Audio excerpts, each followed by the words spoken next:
Who matters more to Congress, Americans or Israel?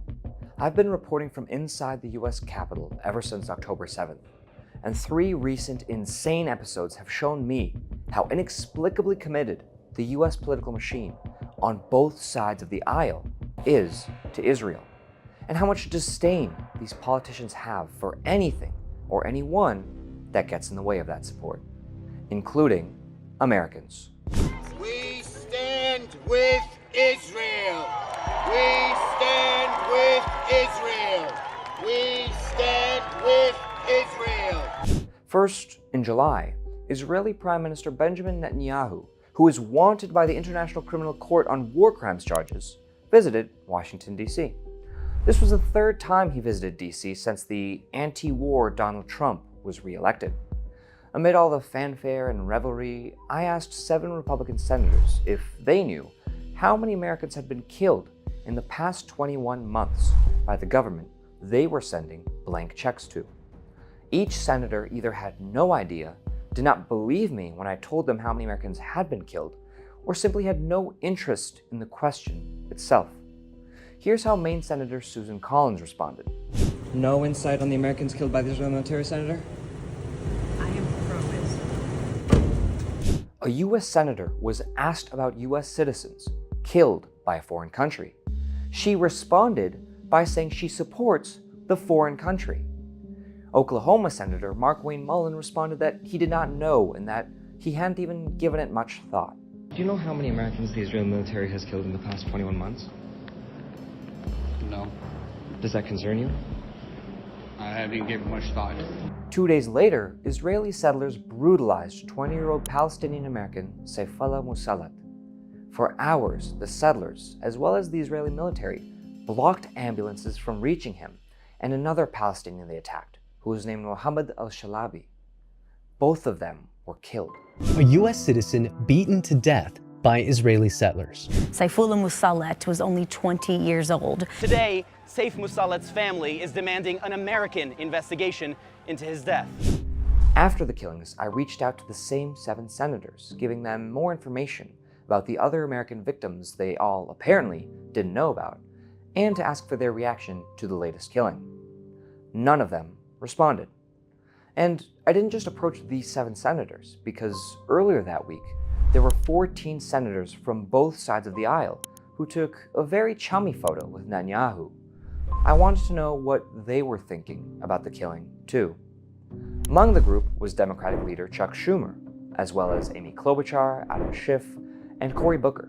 So I reached out to all 14 senators who, at the time, had not publicly commented on Saifullah, and I asked if they had any reaction to the killing, or what they would say to the leader they had just taken a photo with.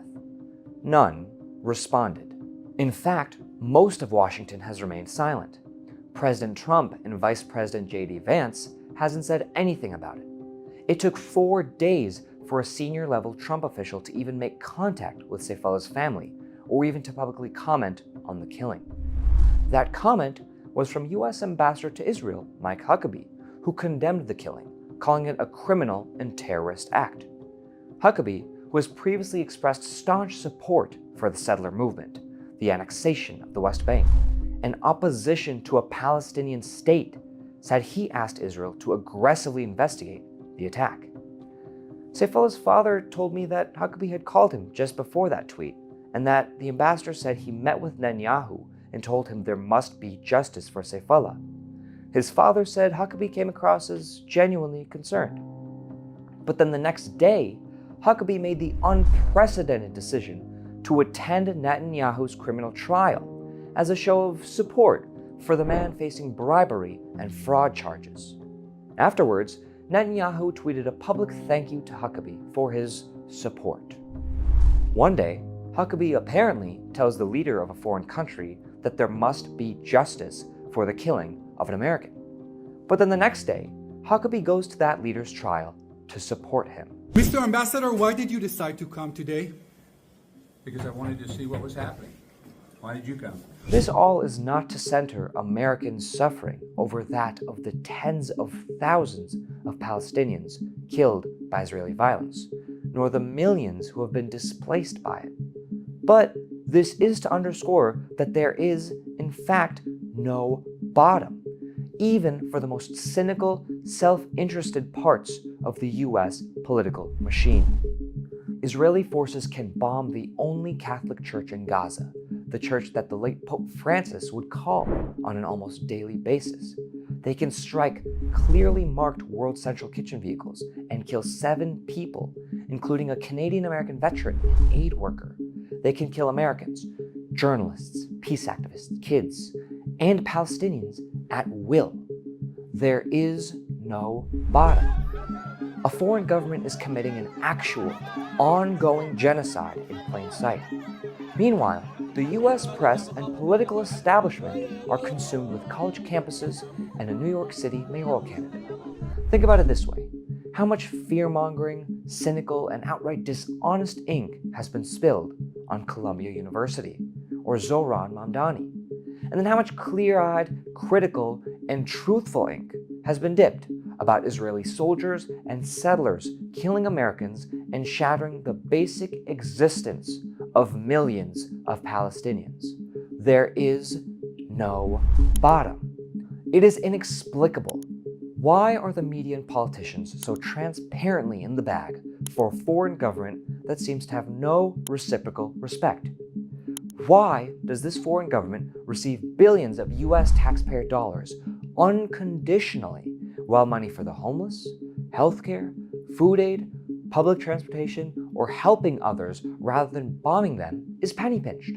Why are those who protest this reality vilified and kidnapped, while those who perpetuate it are rewarded? Why is it that politicians are able to look away as more than 58,000 people are killed, as more than 2 million lives are utterly and irreversibly changed? Why? This almost robotic commitment, shown clearly by a US senator saying, "I am pro-Israel," in response to a question about Americans killed by Israel, makes such a basic question all the more compelling. Hier ist kein Warum. There is no why here. That is what Primo Levi, a Holocaust survivor, wrote in his book, If This Is a Man. The phrase was said by a concentration camp guard, Levi wrote. It illustrated how, in the camps, there was no logic, no basic morality, that searching for an explanation of something so unexplainable is besides the point, because the questioner is denied a reason. They are not entitled to an explanation. Because to answer why is to dignify the question at all. It's to respect the skeptic as equally human, as worthy, as deserving of logic. It is to allow for the possibility of a why not. And as we can see, the people in power are not interested in answering that question, but they are more than willing to tell you who they stand with. Did you like this video? Don't forget to subscribe to this YouTube channel and turn on notifications. For exclusive content and to support our independent, unfiltered journalism, head over to zeteo.com. Your support matters.